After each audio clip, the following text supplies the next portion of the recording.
ഇനി നമുക്ക് impulse and corrective moves എന്താണെന്ന് നോക്കാം. ഇമ്പൾസ് മൂവ് എന്ന് പറഞ്ഞാൽ സ്ട്രോങ് ആയിട്ടുള്ള ഒരു മൂവ്മെൻ്റ് ആണ്.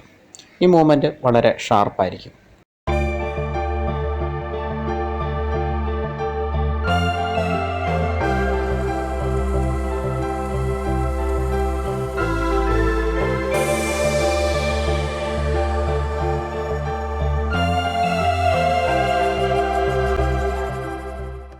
അതുകൂടാതെ തന്നെ കുറച്ച് ഏറെ സമയം നീണ്ടു നിൽക്കുന്ന മൂവ്മെൻറ്റ് കൂടിയാണ് ഇത്. ഇവിടെയാണ് മൊമെൻറ്റം ബൈയിങ്ങും മൊമെൻറ്റം സെല്ലിങ്ങും ഉണ്ടാകും. അതായത് സ്ട്രോങ് ആയിട്ടുള്ള ഒരു പ്രഷർ, ഒന്നെങ്കിൽ അത് സെല്ലിംഗ് പ്രഷർ ആയിരിക്കാം, ഡൗൺവേർഡിൽ പോകുന്ന സ്റ്റോക്ക് ആണെങ്കിൽ സെല്ലിംഗ് പ്രഷർ ആയിരിക്കും വരിക, അല്ലെങ്കിൽ അത് ബൈയിങ് പ്രഷർ ആയിരിക്കാം, അപ്വേർഡിലേക്ക് പോകുന്ന സ്റ്റോക്കിൽ ബൈയിങ് പ്രഷർ ആയിരിക്കും വരിക. ഇങ്ങനെ സ്ട്രോങ് ആയിട്ടുള്ള ഒരു പ്രഷർ ഉള്ള ചാർട്ടിലെ ഭാഗത്തെയാണ് ഇമ്പൾസ് മൂവ് എന്ന് പറയുക. ഇമ്പൾസ് മൂവിൽ കാൻഡിൽ സ്റ്റിക്സിന് നല്ല വലിപ്പം കാണും.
ഇമ്പൾസ് മൂവിൻ്റെ നേരെ ഓപ്പോസിറ്റാണ് കറക്റ്റീവ് മൂവ്.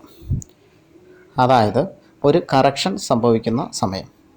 സാധാരണഗതിയിൽ ഇവിടെ പ്രോഫിറ്റ് ബുക്കിംഗ് നടക്കുകയാണ് ചെയ്യുക. വളരെ പ്രയാസമില്ലാതെ തന്നെ ട്രേഡേഴ്സും ഇൻവെസ്റ്റേഴ്സും ഇവിടെ പ്രോഫിറ്റ് ബുക്ക് ചെയ്യുന്നു.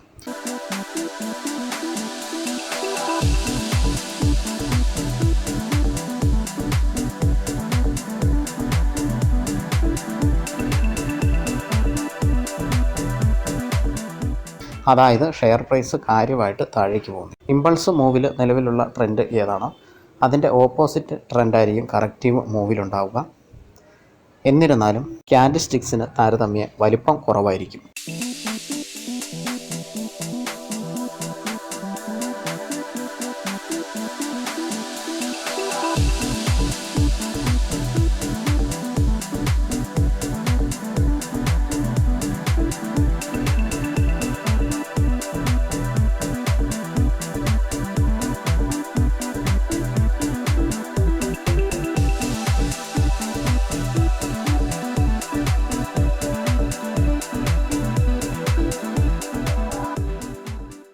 ചിത്രത്തിൽ കൊടുത്തിരിക്കുന്ന പച്ച കളറിലുള്ള ആരോസ് ഇമ്പൾസ് മൂവിനെ സൂചിപ്പിക്കുമ്പോൾ റെഡ് കളറിലുള്ള ആരോസ് കറക്റ്റീവ് മൂവിനെ സൂചിപ്പിക്കുന്നു.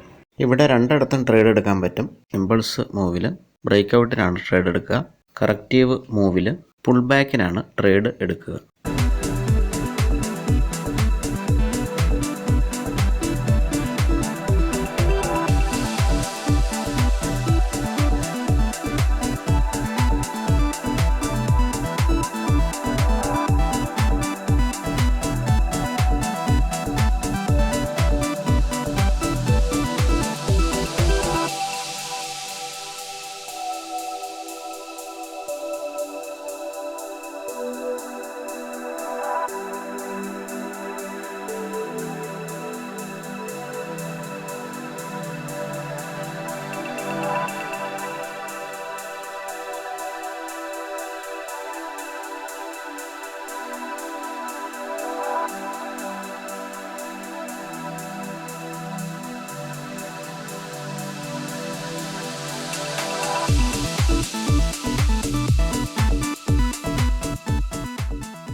മാർക്കറ്റ് ഒരിക്കലും സ്ഥിരമായിട്ട് ഒരിടത്ത് നിൽക്കുന്നില്ല.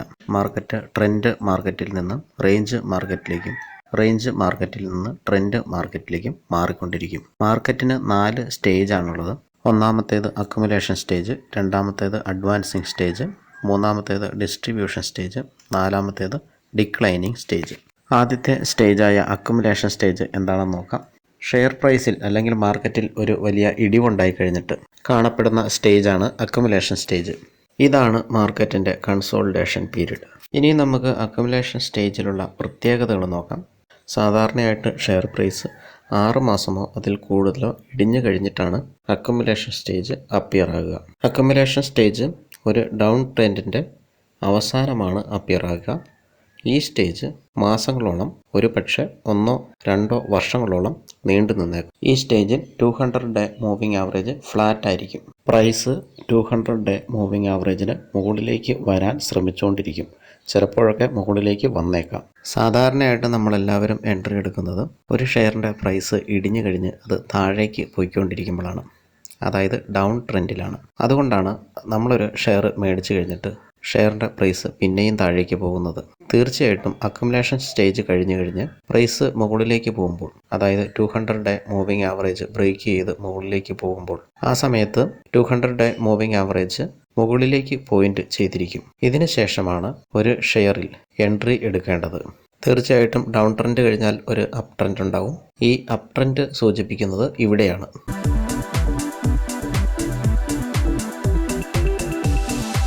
ഇങ്ങനെ നോക്കി ലോങ് ടൈമിലേക്ക് എൻട്രി എടുത്തു കഴിഞ്ഞാൽ നഷ്ടം വരാനുള്ള സാധ്യത കുറവാണ്.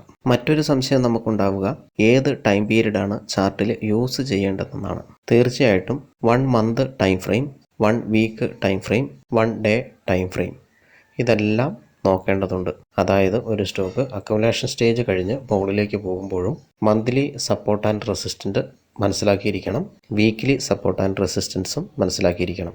ലോങ് ടൈമിലേക്കുള്ള എൻട്രിയാണ് ഇവിടെ അഭികാമ്യം എങ്കിലും ഡെയിലി ചാർട്ടിൽ ഒരു അപ് ട്രെൻഡ് വരികയോ മന്ത്ലി സപ്പോർട്ട് ലൈനിന് അകലെയായിരിക്കുകയോ ചെയ്യുന്ന സമയത്തോളം ഷോർട്ട് ടൈമിലേക്ക് നമുക്കിവിടെ ഒരു എൻട്രി എടുക്കാവുന്നതാണ്. ഷോർട്ട് ടൈമിലേക്ക് എൻട്രി എടുക്കുമ്പോൾ ഷോർട്ട് പീരീഡിൽ, അതായത് ഡെയിലി ചാർട്ടിലൊക്കെ ADX ബൈ സൈഡിലാണോ എന്ന് ശ്രദ്ധിക്കേണ്ടതുണ്ട്. മാത്രമല്ല ഷോർട്ട് ടൈമിലേക്ക് ട്രേഡ് എടുക്കുമ്പോൾ നമ്മൾ കൂടുതൽ കണ്ണിങ് ആയിരിക്കണം.